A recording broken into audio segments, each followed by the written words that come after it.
Hey folks, Dave here, and I like big knives, named after big dudes, here today to talk about my experience carrying the Gerber Sumo for work. This was an interesting one, to be sure. This is Gerber's first attempt. I haven't done a review on this yet. I will at some point.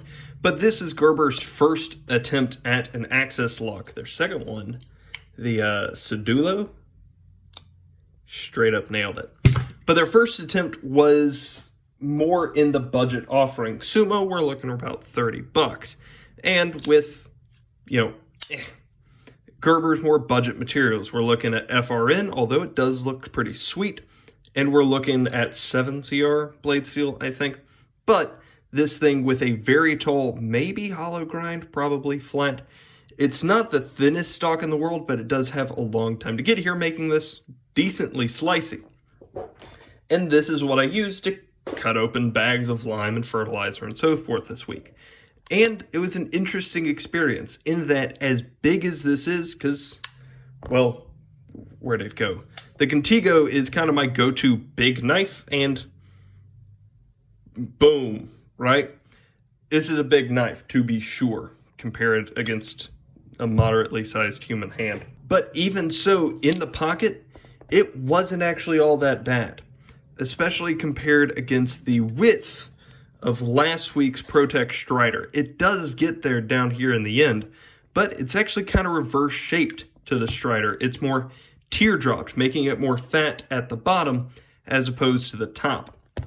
And for whatever reason, maybe because of that partially, but for whatever reason, in my back pocket, my phone felt a whole lot better with this thing in there. Also, with as much blade as there was, that massive Recoilo,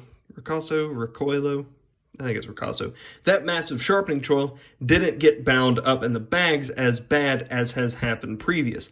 Because, even if I miss and stick it in too far, it still has all of this blade to travel before it gets caught. So it did a decent job in that. You could feel the cheap bad steel. You could feel, it's starting to dirt. But as big as the blade was, there's a lot of different sharpened points on here. So if you felt it starting to bind up, just pull it out a little bit, push it in a little bit, and it starts cutting again. Because there are a lot of different spots along this whole edge that you can make go blunt at different times. The whole knife does not go blunt, parts do. So on a knife this big with this crappy steel, it was interesting to see that happen in real time. Something like this, a Delica and S90, that's not something that I will probably ever be able to experience this phenomenon with. This thing with, but 7CR 4-inch blade, 3 1/4, whatever. You can feel that happening. That was just particularly interesting for me. This actually started out, I carried this, most of these knives I've had for a while before I carried them, minimum a couple of weeks, most of them a couple of years. But with this one specifically, I carried this the week after I first picked it up. I think I picked it up on a Thursday, took it to work that Monday. And did not sharpen this one, actually, by the way. So this was factory sharp out of the box, which wasn't great. It could cut paper fine. It couldn't shave at all. But I was able to, it got through the bags. But the interesting thing was watching it loosen up also, again, in real time. Because the access, whatever Gerber's sliding bar lock on this was terrible when I first got it out of the box. And it's, plastic box on the shelf at Academy kind of thing, about 30 bucks. But it was so stiff, it just did not work. But the more that I worked with it, the more that this filled with gunk. Man, do I need to take this apart and clean it. This is garbage. Oh, you can see it in there. Oh, it's terrible. The more that it started to loosen up and actually start working. Part of the issue, though, with that bar right there is that partially, again, because of the size, it is so hard to spidey flick. So, I do not like the position of this hole. I'll go more in depth on that on the review. But with the also stood up strong against the rust. Maybe that's part of the black wash, but not even a little bit of an issue in this case, which is fascinating to me, considering all the different things previous that have fallen to it and fallen hard to the rust. As far as general, like, good knife goes, these are some sick looking red liners. They're just really painted, and there's, it's starting to chip. I don't know why that spot's starting to chip. Maybe it hit something in my pocket, something like that. But this was, pocket clip also.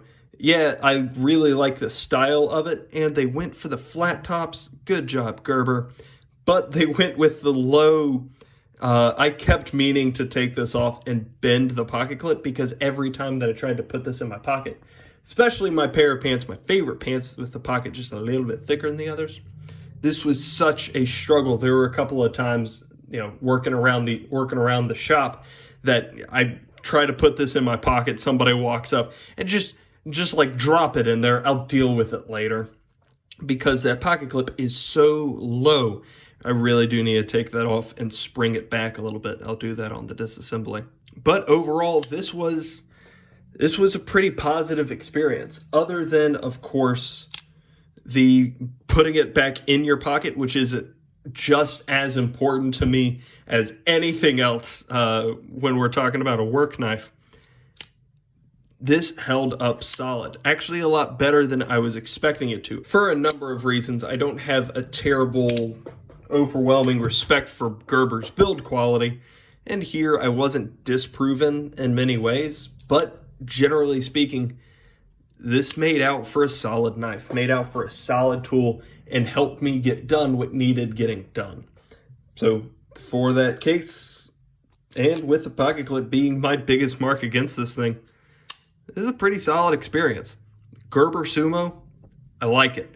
Not something that I would put in my pocket again, probably for, this experiment as like an everyday carry type thing. But I love that I did this part, because other than this, really my only budget knife that I've carried has been as a part of this.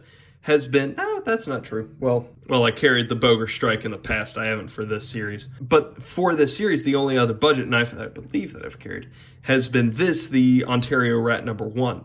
And I've stated my myriad of issues with this, and the issues that I had with this weren't present on the Gerber Sumo. And I thought that was, like, these are two comparable in price, and their problems are completely opposite. That kind of thing is just fascinating for me.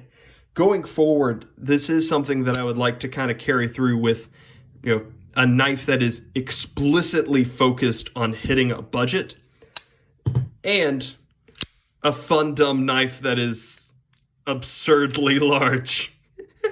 Because I feel like, the two things that this knife is, let's see if we can find the extremes, big and cheap. Let's see if we can find the extremes of that and push it as far as we can. I bet that would be fun. That will not be fun. But that has been my experience this week carrying the Gerber Sumo. If you have any questions, feel free to comment below. If you have any questions, comments, concerns, if this has been helpful to you, let me know. And other than that, y'all have a great day. Bye.